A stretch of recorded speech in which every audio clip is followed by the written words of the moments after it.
ታሪኩ የሚጀምረው በር ላይ በሚንኳኳ ድምፅ ነው። በሰሜናዊ አየርላንድ ኖርዘርን ባንክ ስራ አስኪያጅ የሆነው ኬቨን ማክሙለን በሩን ሲከፍት የፖሊስ ዩኒፎርም የለበሱ ሁለት ሰዎች ከደጃፉ ቆመዋል። በትህትናም እንዲህ አሉት፣ የቤተሰብ አደጋ ደርሷል። አስክሬን ለይተህ እንድታውቅ አብረን መምጣት አለብህ። ግን ይሄ ሁሉ ውሸት ነበር። ኬቨን እግሩን ከቤት እንዳወጣ በቅስበት ሽጉጥ ከጭንቅላቱ ጀርባ ተደቀነበት። በዚያው ቅስበት ከሱ 20 ማይል ርቀት ላይ ባለቤቱ ካረን በሌላ ሰው አንገቷ ታንቆ መሬት ላይ ወድቃለች። ይሄ ብቻ ግን አይደለም፣ ሌላ ቤተሰብን በተመሳሳይ ሁኔታ ታግቷል። የባንኩ ሰራተኛ የሆነው ክሪስ ዋርድ ቤተሰቡ እንደታገቱ ሲሰማ በከፍተኛ ድንጋጤ ውስጥ ገብቷል። ታጋቾቹ አንድ ቀላል መመሪያ ብቻ ተሰጣቸው፣ የምንለውን ካላደረጋችሁ ቤተሰቦቻችሁ ይገደላሉ። ለሚቀጥሉት 24 ሰዓታት ኬቨን እና ክሪስ ሊገምቱት ከማይችሉት ትልቅ ሴራ ውስጥ እንደ መጠቀሚያ ሊሆኑ ነው። በማግስቱ ጠዋት ምንም እንዳልተፈጠረ ሁሉ ፈገግ ብለው ወደ ስራ ገቡ። ከስራ ባልደረቦቻቸው ጋር ሰላምታ ተለዋወጡ። ነገር ግን በውስጣቸው ከፍተኛ ፍርሃት ነበር። በዚህ ዕለት በዩናይትድ ኪንግደም ታሪክ ትልቁ የሆነውን የባንክ ዘረፋ ፈጸሙ። የባንኩ ካዝና ሲገመገም 26.5 ሚሊዮን ፓውንድ ተዘርፏል። ምንም አይነት ደውል አልጮኸም። ምንም አይነት አሻራ አልተገኘም። ከ20 ዓመታት በኋላ ገንዘቡም ሆኑ ዘራፊዎቹ አልተገኙም። ይህ በታሪክ ፍጹም ወንጀል ተብሎ የሚጠራው የኖርዘርን ባንክ ዘረፋ ታሪክ ነው። ሙሉ ታሪኩን እንደ ሁሌው ለዛ ባለው መንገድ ይዘንላችሁ ቀርበናል። ከዛ በፊት ግን ይህን የመሰሉ ለዛ ያላቸው ትረካዎችን በየጊዜው እንድናቀርብ የእናንተ ማበረታቻ ያስፈልገናል። ሰብስክራይብ ማድረግዎን አይዘንጉ። ታሪኩ እንዲጀምራል። ክሪስ ዋርድ በቤልፋስት ከተማ ከቤተሰቦቹ ጋር የእግር ኳስ ጨዋታ እያየ ነበር። ድንገት በሩ ተንኳኳ። ክሪስ በሩን ሲከፍት አንድ ሰው ፈገግ ብሎ ሰላም ክሪስ፣ ስለ ሴልቲክ እግር ኳስ ክለብ ላናግርህ መጥቼ ነው አለው። ክሪስ የዚህ ክለብ ደጋፊ በመሆኑ ሰዎች ስለ ቲኬት ወይም ስለ ዝግጅት ሊጠይቁት ቤት መምጣታቸው የተለመደ ነገር ነው። ነገር ግን ይህ የህይወቱ ትልቁ ስህተት ሊሆን እንደሚችል አላወቀም ነበር። ሰውየውን ወደ ቤቱ እንዲገባ ፈቀደለት። በዚያው ቅስበት ግን ከሱ ጋር የመጡ ግን ተደብቀው የነበሩ ሁለት ሌሎች ሰዎች ወደ ቤቱ ገቡ። ልክ እግራቸው ቤት እንደገባ ሽጉጣቸውን በክሪስ ቤተሰቦች ላይ አነጣጠሩ። ክሪስ የመጣ ነው ስለ እግር ኳስ አይደለም፣ ስለ ኖርዘርን ባንክ ስራ ልናናግረን የመጣ ነው። ክሪስ ባለበት ደነዘዘ።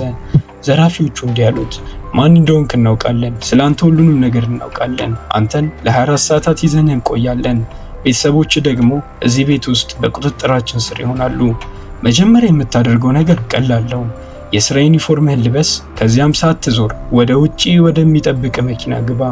ክሪስ እንደታዘዘው አደረገ። ውጪ ቀድሞ የተዘጋጀ መኪና ነበር።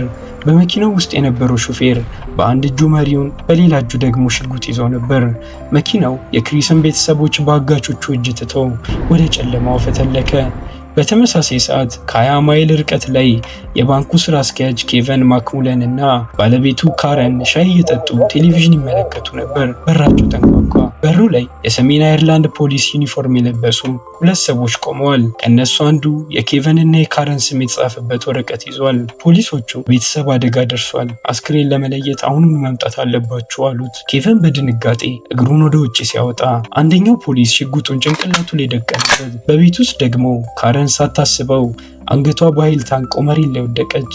ዘራፊዎቹ ኬቨንን እና ባለቤቱን ወደ መኝታ ቤት ወስደው ግድግዳ አስደገፏቸው። ኬቨን የባንኩን ኃላፊነት እርሳው፣ አሁን ማሰብ ያለብህ ስለ ባለቤት ደህንነት ነው አሉት። ዘራፊዎቹ ምንም አይነት የጣት አሻራ እንዳይኖር ቤቱን ሙሉ በሙሉ ማጽዳት ጀመሩ። ከጥቂት ሰዓታት በኋላ ካረንን አይኗን በጨርቅ አስረው ወደ ሌላ ቤት እንወስድሻለን፣ እዚያ አንዲት ሴት ትንከባከብሻለች ብለው መኪና ውስጥ ጭነው ወሰዷት። ኬቨን ባለቤቱ ስትወሰድ እያየ ምንም ማድረግ አልቻለም። በዚህ ጊዜ ክሪስ እና ኬቨን በአንድ ቤት ውስጥ ተገናኙ።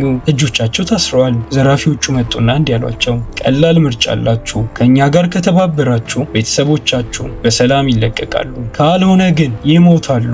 እኛ ኖርዘርን ባንክን እንዘርፋለን፣ እናንተ ደግሞ ትረዱናላችሁ። እያንዳንዱ መመሪያ በዝርዝር ተከተሉ። አንድ ስህተት ከሰራችሁ ዋጋውን ቤተሰቦቻችሁ ይከፍላሉ። ይህ አይነቱ ወንጀል ታይገር ኪድናፒንግ ይባላል። አንድን ጠቃሚ ሰው አግቶ በሱ አማካኝነት ሌላ ትልቅ ወንጀል ማሰራት ማለት ነው። ዘራፊዎቹ የባንኩን አወቃቀር፣ የጥበቃ ሰራተኞቹን ሰዓትና ካዝናው እንዴት እንደሚከፈት ጠንቅቀው ያውቁ ነበር። ለዘረፋው የተመረጠው ቀን ደግሞ ድንገተኛ አልነበረም። ከገና በዓል 4 ቀናት ቀደም ብሎ በመሆኑ ባንኩ እጅግ ብዙ ጥሬ ገንዘብ የሚያገኝበት ወቅት ነበር። ሰኞ ጠዋት 11 ሰዓት ኬቨን እና ክሪስ ወደ ስራ ገቡ። ሰራተኞቹን ሰላም እያሉ ነገር ግን በውስጣቸው ተጨንቀው ነበር። ዘራፊዎቹ የሰጧቸው መመሪያ እንዲህ ነበር። ከሰዓት 11 ሰዓት ላይ ዘረፋው ይጀምራል። ኬቨን ለሰራተኞቹ የገንዘብ ሂሳብ መዛባት ስላለ እኔና ክሪስ ደግመን መቁጠር አለብን፣ እናንተ ወደ ቤት ሂዱ አሏቸው። አሁን በባንክ ውስጥ የቀሩት ኬቨን፣ ክሪስ እና 2 የጥበቃ ሰራተኞች ብቻ ናቸው። ወደ ካዝናው ወረዱ። ካዝናው በአዲስ የታተሙ የፓውንድ ኖቶች፣ በዩሮ እና በዶላር ተሞልቷል። በመጀመሪያው ዙር በዘራፊዎቹ በተሰጣቸው ቦርሳ ውስጥ 1 ሚሊዮን ፓውንድ ሞሉ። ከዚያም ክሪስ ቦርሳውን ተሸክሞ በሩን ከፍቶ ወጣ። በዚያን ሰዓት ምንም ጥበቃ አልነበረም። ክሪስ ገንዘቡን ወስዶ አውቶቡስ ማቆሚያ ላይ ያስቀመጠው። ከጥቂት ደቂቃዎች በኋላ አንድ ሰው መጥቶ ወሰደው። ክሪስ ሁሉንም የጨረሰ መስሎን ነበር፣ ነገር ግን ስልኩ ጮኸ። በጣም ጥሩ፣ አሁን ተመለስና ቀሪውን አውጣ አለው አንዱ የዘራፊው አባል። የሚቀጥለው እቅድ እጅግ አደገኛ ነበር። በባንኩ ጀርባ በኩል ገንዘብ የሚጫንበት ሚስጥራዊ በር አለ። እዚያ በር ላይ አንድ ነጭ ቫን መኪና መጣ። ኬቨን እና ክሪስ በድምሩ 24 ትላልቅ ሳጥኖችን በገንዘብ ሞልተው በጋሪ እየገፉ ወደ መኪናው ማጓጓዝ ጀመሩ። በጥቅሉ 18.5 ሚሊዮን ፓውንድ በ7 ደቂቃ ውስጥ ተጫነ። የባንኩ የጥበቃ ሰራተኛ ቢሊ ኬቨን ስራ አስኪያጁ ስለሆነ ምንም ሳይጠረጥር በሩን ከፈተላቸው። ዘራፊዎቹ ግን አሁንም አልረኩም። ለሶስተኛ ጊዜ ተመለሱ።